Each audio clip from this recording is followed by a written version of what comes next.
C'est commencé. Bonjour tout le monde. Alors, bienvenue à cette troisième journée du volet professionnel du mois multi. Journée intitulée La pensée multidisciplinaire, inventer de nouvelles formes. Alors, c'est notre troisième et dernière journée du volet pro et j'ai le plaisir de la commencer avec Sarah McKenzie. Avant de commencer, je vais faire une petite reconnaissance de territoire, bien sûr. Alors, nous reconnaissons que nous sommes sur un territoire autochtone qui n'a jamais été cédé par voie de traité. Notre ville réunit une population autochtone nombreuse et diversifiée, de même que des peuples venus de partout. Alors, lançons-nous dans cette première rencontre de la troisième journée du volet professionnel qui tourne autour de Futur Festival. Alors, de début 2023 à la fin 2024, le projet Futur Festival réunit un réseau de festivals du Canada et d'ailleurs pour réimaginer conjointement le rôle et les responsabilités des festivals financés par le public à l'ère post-COVID. Les partenaires de réseau sont New Now Festival, SN en Allemagne, Mutech à Montréal, Imaginative Toronto, le Mois Multi à Québec, Send and Receive à Winnipeg, New Forms Vancouver et Mutech Mexico et Japon. Alors, le réseau de festivals s'est réuni pour un processus de co-conception tout au long de cette période. Et au cours d'une série d'ateliers, les participants ont identifié les défis actuels, imaginé des futurs idéaux et surtout cartographié les trajectoires et les activités du projet Futur Festival comme des étapes pour combler les défis du futur. Alors, cette première rencontre s'intitule Futur Festival, évaluer et remodeler nos écosystèmes culturels. Et j'ai le grand plaisir d'être accompagné de Sarah McKenzie, qui est co-responsable de Futur Festival et directrice créative du Mutech Forum, qui explore l'initiative de Futur Festival de Mutech. La présentation d'aujourd'hui dévoilera également les résultats préliminaires d'une enquête adressée aux organisateurs des festivals et à leur public dans le monde entier, dans l'espoir d'imaginer et de construire un meilleur avenir pour de nouveaux médias et les rassemblements musicaux dans une réalité post-pandémique. Alors, c'est à toi, Sarah. Merci beaucoup pour l'introduction. Ça fait plaisir. Bonjour tout le monde. Merci beaucoup de venir ici un samedi matin. Mon nom est Sarah McKenzie et je suis très ravie de vous partager ce projet Future Festivals aujourd'hui qui est mené par Mutech, mais soutenu généreusement par le Conseil des arts du Canada. Donc, avant que je commence, je voulais juste prendre un petit moment pour faire une petite mise en contexte autour de l'univers Mutech. Alors, on peut passer à la slide suivante. Voilà. Donc, pour ceux qui ne sont pas au courant de Mutech ou pour ceux qui n'ont jamais assisté au festival, Mutech est un festival et un forum qui est axé sur la créativité numérique et la musique électronique. C'est un festival qui était né à l'année 2000 à Montréal avec un mandat défricheur du festival qui a gagné en maturité et son engagement envers les mutations perpétuelles et les variations de la créativité numérique contemporaine demeure avec les yeux et les oreilles toujours orientés sur l'avenir. Prochaine slide, s'il vous plaît. Alors, Mutech, ça a commencé à Montréal en l'année 2000, mais depuis 2000, le festival a vraiment devenu un réseau international autour du monde.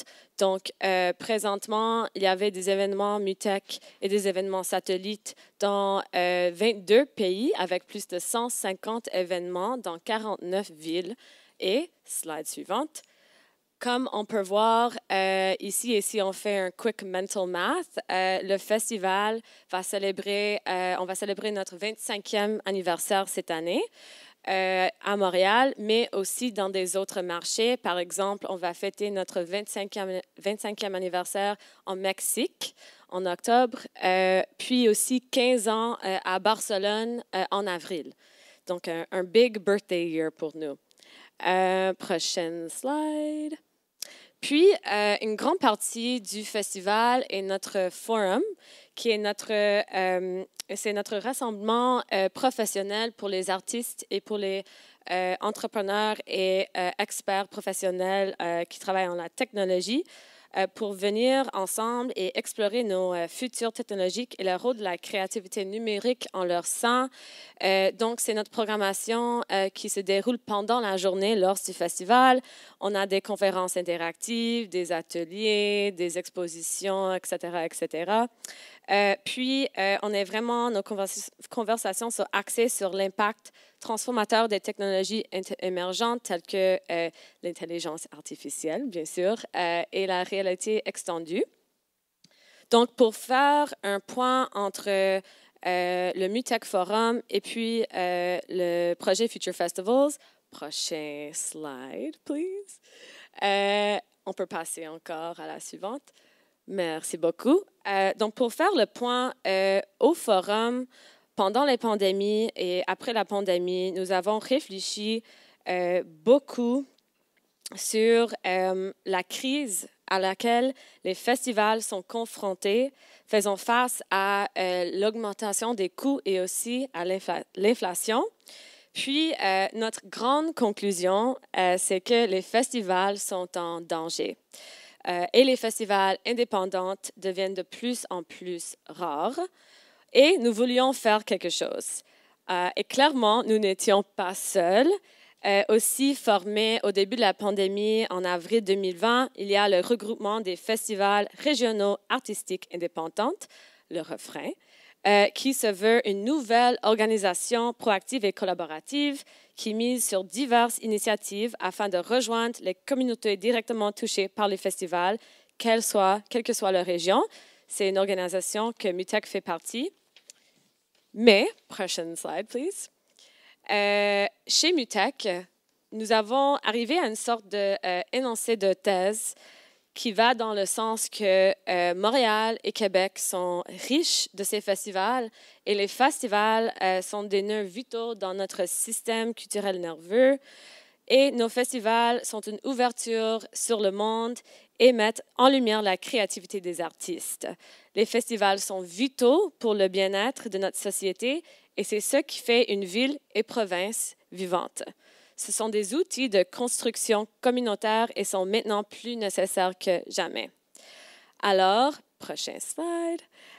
Nous nous demandons la question, comment est-ce que les organisateurs et organisatrices de festivals peuvent-ils, elles, renforcer leur résilience, élargir l'accessibilité et l'inclusion, tout en réduisant au minimum l'empreinte environnementale de la production culturelle? C'est une grande question. Et c'est ainsi que notre projet Future Festivals est né. Prochain slide, please. Comme Émile a expliqué tantôt, du début de l'année 2023 jusqu'à la fin de cette année 2024, notre projet Future Festivals, c'est un projet de recherche. On a créé un réseau de festivals ici en Canada, mais aussi en ailleurs, international, pour réimaginer conjointement le rôle de festival dans le grand comme écosystème culturel qui sont financés par le public à l'ère post-pandémie. Puis, l'objectif de le projet, c'est de analyser en profondeur les problèmes partagés, mais aussi de prototyper et imaginer une future avec des solutions qui sont plus immédiates et faciles à mettre en œuvre, mais aussi des propositions qui sont plus ambitieuses et à long terme. Prochaine slide, please. Donc, le projet a 6 piliers.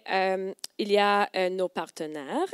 Il y a tous les Future Festivals Labs, donc je vais parler tantôt.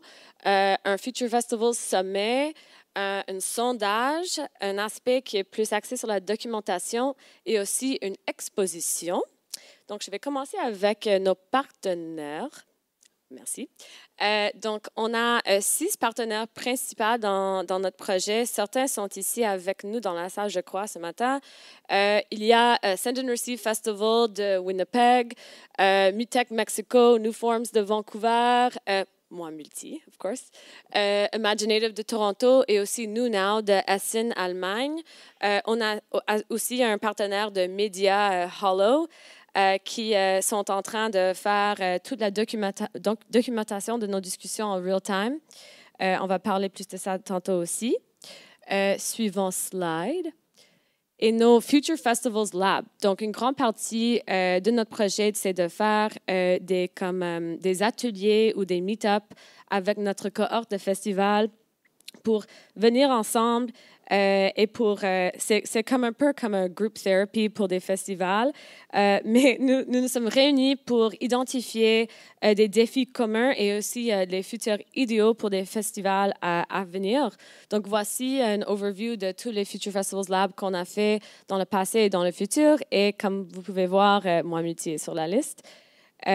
Prochain slide. Donc, dans nos rencontres, on a identifié 5 défis qu'on a tous partagés en termes de comment nous organisons pour faire nos festivals. Donc, ça inclut l'accessibilité, la capacité, le financement, la durabilité et aussi l'inclusivité. Donc, on a pris tous ces défis-là et on commence à planifier pour un futur idéal. Prochaine slide, please. Donc, on a identifié quelques pistes pour comment on peut y arriver. Donc, le futur idéal qu'on veut pour les festivals, c'est un futur avec abondance, avec un soutien financier de type revenu de base pour les artistes et travailleurs culturels. Une future avec plus de responsabilités, non seulement vers les financiers, mais aussi envers le public engagé. Une future avec plus de collaboration, avec des modèles qui sont plus décentralisés, où on peut travailler plus horizontalement avec d'autres organisations. Une future avec plus de résistance, donc comment est-ce qu'on peut maintenir les festivals non productifs. Une future avec plus de sécurité, installation à long terme pour l'administration et la production. Et aussi, bien sûr, une future de festival qui est plus durable face à la gravité de la crise climatique. Donc, prochaine slide, please. On est en train présentement de faire une grande enquête sur l'écosystème de festivals. Puis, on a lancé un sondage en novembre. Donc, on est maintenant dans le processus d'aller chercher des réponses jusqu'à avril. Puis, notre but, vraiment, c'est de collecter des informations de base, mais aussi des opinions personnelles et aussi d'offrir des opportunités à des autres personnes de participer dans le projet. C'est très important pour nous. Puis, notre sondage et notre enquête, on est en train de cibler 3 groupes dans l'écosystème.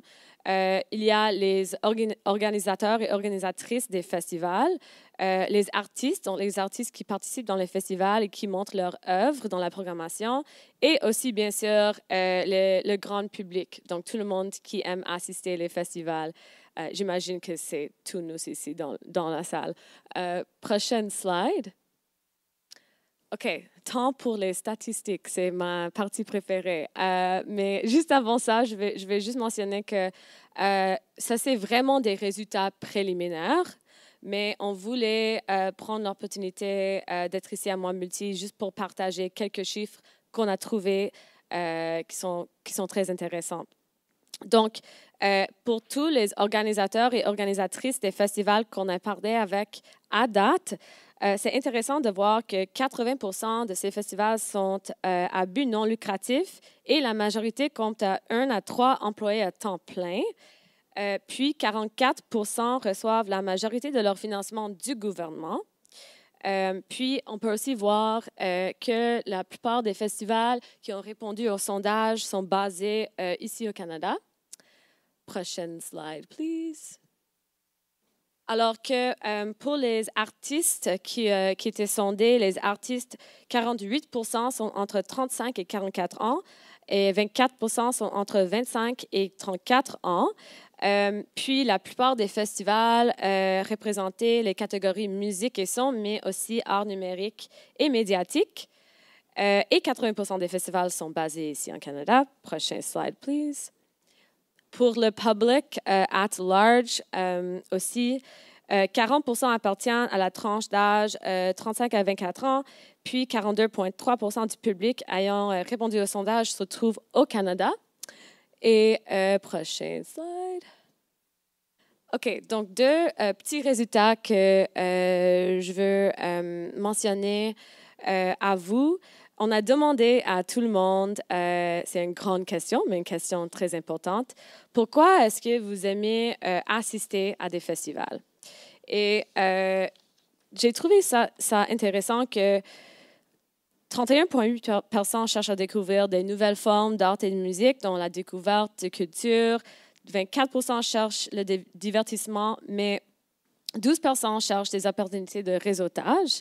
Mais surtout que 7,6 personnes aiment assister les festivals pour des raisons spécifiquement santé mentale. Et j'aime penser que les festivals peuvent offrir quelque chose, une solution thérapeutique. Ça, je trouve ça vraiment important et spécial. Prochaine slide. Puis, on a aussi demandé aux gens quels sont les points d'amélioration pour les festivals. Qu'est-ce que vous aimeriez voir de plus? On a posé cette question aussi, à organisateurs et organisatrices des festivals, mais aussi aux artistes. Et il y avait une intéressante différence entre les réponses. Par exemple, pour les organisateurs de festivals, surprise, surprise, pour eux, plus de 30% voulaient plus de financement. Mais c'est intéressant de voir aussi que 25% voulaient plus de capacité, donc plus de ressources, principalement en termes de personnel. Puis, 12,5% voulaient plus d'accessibilité vers la programmation. Mais pour les artistes, il y avait quelque chose en commun, mais j'ai trouvé ça vraiment intéressant que pour les artistes, c'est ça, pour les artistes, l'éco-responsabilité et la diversité est plus sur la haute de la liste. Donc, à voir comment ça va marcher dans notre rapport écosystème, mais c'est une observation qu'on trouve très intéressante. Donc, avec toutes ces données-là, dans notre rapport, on va focuser sur comment on peut présenter des solutions et présenter comme un roadmap pour un avenir meilleur pour les festivals, mais aussi avec des prototypes concrets bénéfiques pour tous les parties prenantes clés. Ça, c'est un rapport qu'on va présenter cette année dans le cadre du 25e édition du festival. See you there. Ça va être le 20 au 25 août à Montréal. Prochain slide, please. Et je voulais aussi partager 2 citations avec vous. On a demandé une question ouverte dans le sondage où on a demandé aux gens de nous donner des opinions autour des festivals et c'est quoi l'avenir qu'ils voulaient voir autour de tout ça. Donc, je vais lire 2 citations. La première, c'est une quote de Permaculture Montréal. C'est un promoteur de micro-festival qui est basé à Montréal, qui organise des culture clubs et underground avec une mission qui est très axée autour de la diversité. Puis, le quote, c'est « Bâtir une structure interne qui permet une meilleure rétention des employés, mais surtout d'une meilleure expérience en termes de santé mentale, d'heures travaillées, de meilleures conditions d'emploi, etc. Sans les travailleurs de la culture, il n'y a pas de culture. C'est une des priorités à l'interne. » Prochaine slide. Puis, l'autre quote, c'est un quote anonyme, mais c'est un quote d'un membre du public du festival. Embodiment. Cette expérience corporelle irremplaçable est un aspect largement reconnu et fréquemment souligné de la participation au festival. Néanmoins, en raison de conditions de santé imprévisibles, de conflits culturels et d'autres circonstances extraordinaires, ces expériences inestimables deviennent inaccessibles pour des personnes dans des régions spécifiques ou dans certaines conditions. Par conséquent, la recherche d'une voie expérientielle, accessible, sécurisée et hybride devient primordiale. Alors, prochain slide, please. Il nous resterait 2 minutes. Parfait. Environ. OK, c'est parfait. OK, donc je vais faire quelque chose que je fais très rarement dans des présentations. Je vais vous inviter à sortir vos téléphones et prendre une photo de le code QR ici parce que comme j'ai mentionné, notre étude de cas va continuer jusqu'à avril et on a besoin de vos réflexions. L'étude est disponible en 3 langues, anglais, français et espagnol. Si vous avez des questions aussi autour du sondage ou si vous avez besoin du code QR plus tard dans la journée, vous pouvez venir me voir. Puis, prochaine slide. Ça, c'est aussi un code QR vers notre dossier Hollow. Hollow, notre partenaire de médias, ils ont un Living and Breathing page de site web, microsite, où il y a des entrevues de tous nos partenaires et des tidbits et sommaires de tous nos Future Festivals Labs. Prochaine slide. Et ça, c'est l'information pour la 25e édition de notre festival. Donc, les dates sont le 20 au 25 août. See you there à Montréal. Et c'est tout. Merci beaucoup. Yeah, merci beaucoup, Sarah. Merci. Alors, je dois me faire maître du temps. Merci beaucoup, Sarah, pour cette présentation. On poursuit dans 5 minutes avec l'INNO pour une présentation autour de l'espace de production et de diffusion Hésiode. Merci beaucoup.